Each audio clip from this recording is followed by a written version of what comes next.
আজ বুধবার শ্রীপদ সিং কলেজের আণবিক জীববিদ্যা ও জৈব প্রযুক্তিবিদ্যা বিভাগ, রসায়ন বিভাগ ও অভ্যন্তরীণ গুণমান নিশ্চিতকরণ কোষের যৌথ উদ্যোগে বিজ্ঞান এবং স্থায়িত্বের উদীয়মান প্রবণতা বিষয়ের উপর এক দিবসীয় আন্তর্জাতিক আলোচনা চক্র সম্পন্ন হলো। উল্লেখযোগ্য যে এই আলোচনা চক্রে ইন্ডিয়ান ফটোবায়োলজি সোসাইটি বিশেষভাবে সহযোগিতা করেছে। উপস্থিত ছিলেন ইন্ডিয়ান ফটোবায়োলজি সোসাইটির সম্পাদক অধ্যাপক চিত্তরঞ্জন সিনহা। এছাড়া উপস্থিত ছিলেন অধ্যাপক অনির্বাণ মিশ্র, বৈজ্ঞানিক তন্ময় পাল, অধ্যাপক অভিক কুমার বাগদি। মার্কিন যুক্তরাষ্ট্র থেকে অনলাইনে বক্তৃতা দেন অধ্যাপক জিষ্ণু অধিকারী। দেখুন সেই ছবি। জিয়াগঞ্জ থেকে জাকিরুল হকের রিপোর্ট, বাংলা নিউজ। মূলত কোন কোন বিষয়ের উপর আপনারা সেমিনারটা করছেন? আজকে একটা গুরুত্বপূর্ণ বিষয় হলো যে টপিকটা হচ্ছে emerging Trends in science and sustainability. এইখানে এই যে সাস্টেনেবিলিটি কথাটা এসছে না, আপনি দেখুন আমাদের সারা পৃথিবীতে কেমনভাবে দূষণ, তারপরে এই যে গ্লোবাল ওয়ার্মিং, পৃথিবীর গরম হয়ে যাচ্ছে, আবার এনার্জির সমস্যা, কার্বন সমস্যা, তেলের সমস্যা, এইসব যে সমস্যাগুলো আসছে, আমাদের সেই চিন্তায় আসছে যে আগামী দিন কী হবে। গরম বাড়ছে, জল কমে যাচ্ছে, মাটির তলার জল নেমে যাচ্ছে, এরকম নানান সমস্যাগুলো তৈরি হচ্ছে। ফলে এবং তার সমস্ত সমস্যার চাপটা কিন্তু এসে পড়ছে মানুষের উপরে, কারণ মানুষকেই তার সম্মুখীন হতে হচ্ছে। আজকে দেখছেন না কেমনভাবে বাঘ বেরিয়ে আসছে জঙ্গল থেকে, গিয়ে লোকালয়ে ঢুকে যাচ্ছে। হনুমান বানরগুলো কীভাবে আমাদের সব বাগান টাগানগুলো ধ্বংস করে দিচ্ছে। তা এই যে সমস্যাগুলো কিন্তু একটা ইন্টিগ্রেটেড সমস্যা, এটা কোনো একটা ব্যক্তি বা কোনো একটা জায়গার বিশেষ সমস্যা নয়।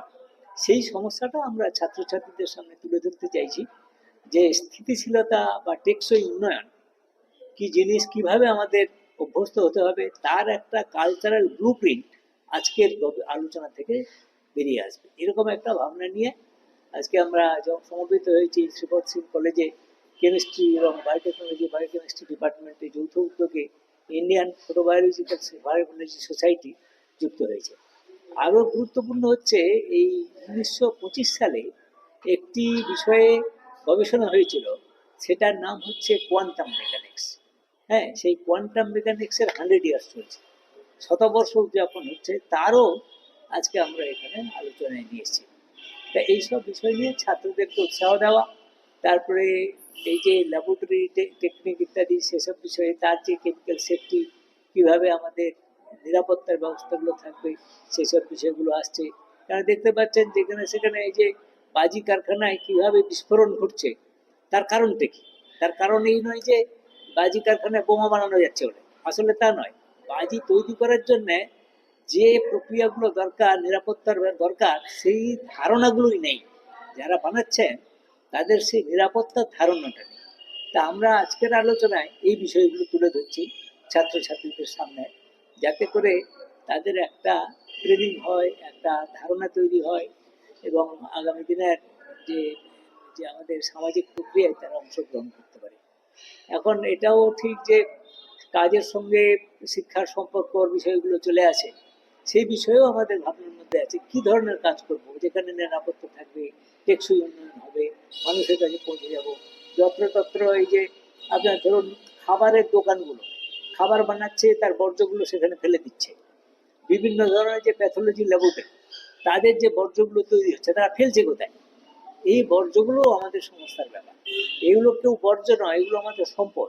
আমাদের আজকের আলোচনায় এসব উঠে আসছে যে ওয়েস্ট ইজ ওয়েলথ। হ্যাঁ, বর্জ্যই সম্পদ। সেখান থেকে সার্কুলার ইকোনমির ধারণা, যে আমাদের চক্রবর্ধ অর্থনীতি, আজকে যেটা ইনভেস্ট করলাম আমার ল্যাবরেটরিতে, সেখান থেকে আমাদের প্রোডাক্ট তৈরি হলো, যে প্রোডাক্ট মানুষের কাছে লাগবে। এমনকি এনইপি 2020-তে এই বিষয়টা আসছে।